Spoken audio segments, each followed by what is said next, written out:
Australian കരസേനയ്ക്ക് ചരിത്രത്തിലാദ്യമായി വനിതാ മേധാവി സൂസൻ കോയിൽ ജൂലൈയിൽ ചുമതലയേൽക്കും. പ്രധാനമന്ത്രി ആന്റണി ആൽബനീസാണ് പുതിയ പ്രതിരോധ മേധാവികളുടെ പേര് പ്രഖ്യാപിച്ചത്.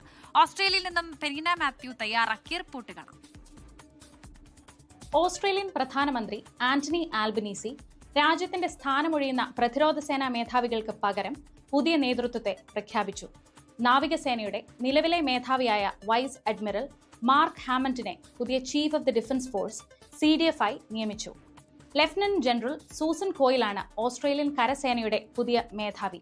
രാജ്യത്തിന്റെ ചരിത്രത്തിൽ കര, വ്യോമ, നാവിക വിഭാഗങ്ങളിൽ ഏതെങ്കിലും ഒന്നിന്റെ നേതൃത്വ സ്ഥാനത്ത് ഒരു വനിത എത്തുന്നത് ഇത് ആദ്യമായാണെന്നതും വളരെ ശ്രദ്ധേയമാണ്.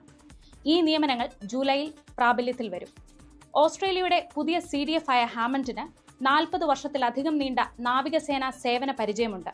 ഒരു സാധാരണ സെയിലറായി സേവനം ആരംഭിച്ച അദ്ദേഹം പിന്നീട് സബ്മറൈൻ കമാൻഡറായും 2022 മുതൽ നാവികസേനയുടെ മേധാവിയായും പ്രവർത്തിച്ചു.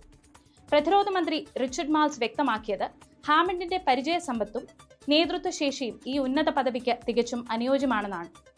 ഓസ്ട്രേലിയയുടെ ആണവ സബ്മറൈൻ പദ്ധതി ഉൾപ്പെടെയുള്ള പ്രധാന പ്രതിരോധ സംരംഭങ്ങളിൽ അദ്ദേഹം നിർണായക പങ്കുവഹിച്ചിട്ടുണ്ടെന്നും സർക്കാർ ചൂണ്ടിക്കാട്ടി. ഇന്ത്യ പസഫിക് മേഖലയിലെ വർദ്ധിച്ചുവരുന്ന സുരക്ഷാ വെല്ലുവിളികൾക്കിടയിൽ ഓസ്ട്രേലിയയുടെ പ്രതിരോധ തന്ത്രത്തിൽ സങ്കീർണമായ നിരവധി ചുമതലകളാണ് പുതിയ മേധാവികളെ കാത്തിരിക്കുന്നത്. അതേസമയം US പ്രസിഡന്റ് ഡൊണാൾഡ് ട്രംപ് മുന്നോട്ട് വെച്ച ഹോർമൂസ് കടലിടുക്കിന്റെ ഉപരോധത്തിൽ പങ്കെടുക്കാൻ ഓസ്ട്രേലിയയ്ക്ക് ഇതുവരെ ഔദ്യോഗിക അഭ്യർത്ഥന ലഭിച്ചിട്ടില്ലെന്നും പ്രധാനമന്ത്രി വ്യക്തമാക്കി. കൂടാതെ ചൈനയെ ആശ്രയിക്കുന്നത് കുറയ്ക്കാൻ ലക്ഷ്യമിട്ട് നിർണായക ധാതുക്കളുടെ ഉൽപ്പാദനത്തിൽ അമേരിക്കയുമായി ചേർന്ന് വൻ നിക്ഷേപം നടത്താനും ഓസ്ട്രേലിയ പദ്ധതിയിടുന്നുണ്ട്. ഈ പുതിയ പ്രതിരോധ നേതൃത്വം വെല്ലുവിളികളെയും അവസരങ്ങളെയും എങ്ങനെ കൈകാര്യം ചെയ്യുന്നു എന്നത് ഓസ്ട്രേലിയയ്ക്ക് നിർണായകരമായിരിക്കും. പെനീന മാത്യു, 24 ഓസ്ട്രേലിയ.